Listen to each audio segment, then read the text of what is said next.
A teacher should not expect to get shot by a student. Attorneys came to that agreement in court today while reviewing Abby Zwerner's $40 million lawsuit against Newport News Public Schools.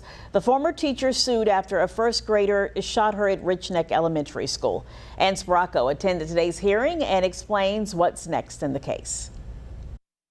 Defense attorneys are maintaining their argument, saying Abby Zwerner's injuries from the Richneck Elementary shooting are covered under workers' compensation. In her $40 million lawsuit against the school division, the former teacher says administrators ignored vital warnings that the boy had a gun the day of the shooting. Zwerner's attorneys requested several different types of documentation, including text messages to and from the school board and school administrators on the day of the shooting. Zwerner's team also asked for an explanation as to why Dr. Ebony Parker resigned from her role as assistant principal at Richneck and why Brianna Foster Newton, quote, was removed from her position as principal.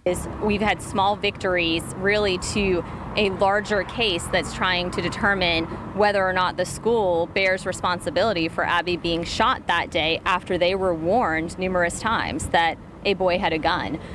So this is the crux of the issue. In court, the defense agreed that, quote, a first grade teacher should not expect to get shot by a student. However, they told 13 News Now in a statement, even after acknowledging this as a fact, the case is still a workplace injury subject to workers' compensation. And it's ultimately up to the court to decide whether that expectation, removing that expectation of risk, ultimately is the deciding factor in the plea and bar.